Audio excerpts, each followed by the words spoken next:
Hello everyone. पहले की तरह आज मैं फिर से आप लोग के लिए एक इम्पोर्टेंट टॉपिक लाया हूं और आज का इम्पोर्टेंट टॉपिक आपके लिए काफ़ी ज़्यादा खास होने वाला है, क्योंकि आज के इम्पोर्टेंट टॉपिक में प्रमुख पुरस्कार तथा सम्मान से रिलेटेड 10 अति महत्वपूर्ण जीके जीएस का प्रश्न लाया हूं। अगर आप इस 10 प्रश्न को कवर कर लेते हैं तो मैं आपको पूरा विश्वास दिलाता हूं कि आपके आने वाले एग्जाम में काफ़ी ज़्यादा हेल्प होगा। इस वीडियो का पीडीएफ फाइल भी आप अगर लेना चाहें तो नीचे डिस्क्रिप्शन से आप लोग पीडीएफ फाइल इसका डाउनलोड कर सकते हैं। तो इस 10 प्रश्न को आप जरूरी कवर कीजिएगा, क्योंकि ये 10 प्रश्न ऐसे हैं जो बार बार एग्जाम में पूछे गए हैं। तो यही 10 प्रश्न मैं आप सभी को कवर कराने वाला हूं।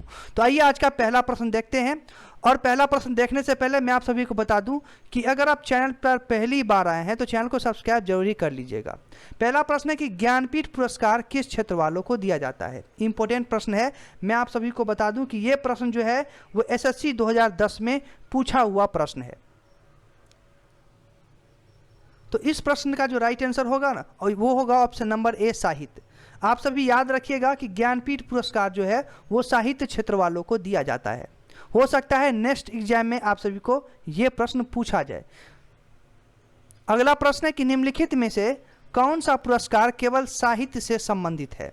ये भी इंपॉर्टेंट प्रश्न है। तो मैं आप सभी को बता दूं कि इस प्रश्न का जो राइट आंसर होगा वो होगा option number D, Jnanpith. Jnanpith पुरस्कार जो है वो केवल साहित्य से संबंधित है। ऑप्शन नंबर डी राइट होगा। सभी प्रश्न को आप जरूरी अच्छे से कवर कीजिएगा। अगला प्रश्न है कि ज्ञानपीठ पुरस्कार प्राप्त करने वाली पहली महिला कौन थी।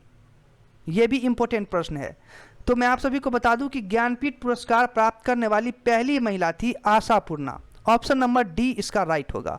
और मैं आप सभी को यह भी बता दूं कि यह प्रश्न जो है वो जेपीएससी 2011 में पूछा हुआ प्रश्न है कि ज्ञानपीठ पुरस्कार प्राप्त करने वाली पहली महिला कौन थी। तो आशापूर्णा।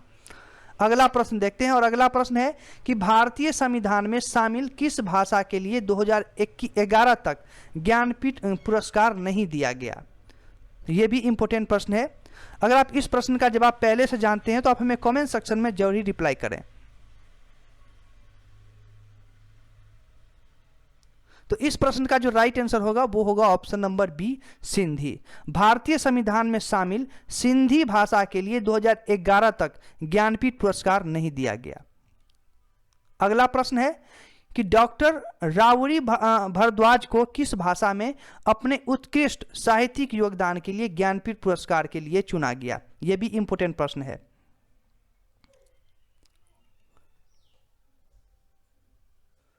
इस प्रश्न का राइट आंसर हो जाएगा option number B, Telugu. Doctor Rawdi Bhardwaj को तेलुगु भाषा में अपने उत्कृष्ट साहित्यिक योगदान के लिए ज्ञानपीठ पुरस्कार के लिए चुना गया था। ऑप्शन नंबर बी इसका राइट होगा। अगला प्रश्न है के बिरला फाउंडेशन द्वारा 1992 में साहित्य के क्षेत्र में उत्कृष्ट योगदान के लिए किस सम्मान की स्थापना की गई। तो इस प्रश्न का राइट आंसर हो जाएगा ऑप्शन नंबर ए, सरस्वती सम्मान। के बिरला फाउंडेशन द्वारा 1992 में साहित्य के क्षेत्र में उत्कृष्ट योगदान के लिए सरस्वती सम्मान की स्थापना की गई थी, इसलिए ऑप्शन नंबर ए राइट हो जाएगा। अगला प्रश्न है कि तानसेन सम्मान किस राज्य सरकार ने शुरू किया है।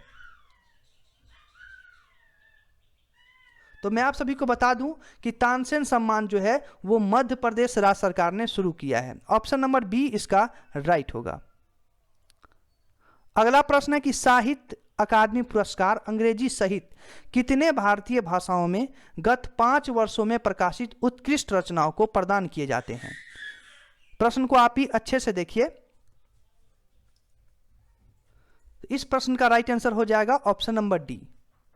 साहित्य अकादमी पुरस्कार अंग्रेजी सहित 22 भारतीय भाषाओं में गत 5 वर्षों में प्रकाशित उत्कृष्ट रचनाओं को प्रदान किए जाते हैं, इसलिए ऑप्शन नंबर डी इसका राइट होगा। और अगला प्रश्न है पुलित्जर पुरस्कार किस क्षेत्र में प्रदान किया जाता है।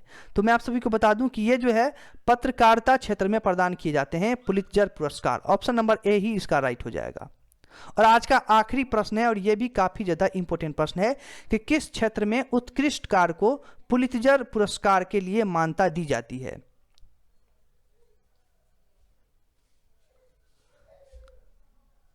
तो इस प्रश्न का राइट आंसर हो जाएगा ऑप्शन नंबर बी, इसका राइट होगा, साहित्य और पत्रकारिता। यानी साहित्य और पत्रकारिता क्षेत्र में उत्कृष्ट कार्य को पुलित्जर पुरस्कार के लिए मान्यता दी जाती है। तो आज के वीडियो में 10 अति महत्वपूर्ण प्रश्न थे, वही प्रमुख पुरस्कार तथा सम्मान से टॉपिक से रिलेटेड। अगर आप किसी भी कॉम्पिटिटिव एग्जाम की तैयारी करते हैं तो ये 10 प्रश्न को आप अच्छे से घोल के पी लीजिएगा, रट लीजिएगा, क्योंकि हो सकता है आपके आने वाले एग्जाम में ये 10 इंपॉर्टेंट प्रश्न में से कोई भी पूछा जा सकता है और आप अपने एग्जाम में अच्छे स्कोर कर सकते हैं। और भी 10 मोस्ट इंपॉर्टेंट प्रश्न है जो मैं आपको पार्ट 2 वीडियो में इसको अपलोड करूंगा, तो आप पार्ट 2 वीडियो देखने के लिए चैनल को सब्सक्राइब जरूरी कर लीजिएगा। और इसी तरह के मोस्ट इंपॉर्टेंट टॉपिक के लिए भी आप चैनल को सब्सक्राइब कर लीजिएगा, क्योंकि मैं प्रतिदिन आप लोग के लिए मोस्ट इंपॉर्टेंट टॉपिक लाते रहता हूं। फिर मिलेंगे नेक्स्ट वीडियो में इसी तरह के मोस्ट इंपॉर्टेंट जीके जीएस का प्रश्न लेके। तब तक के लिए मैं गोविंद आप सबसे इजाजत चाहता हूँ। वीडियो को देखने के लिए धन्यवाद।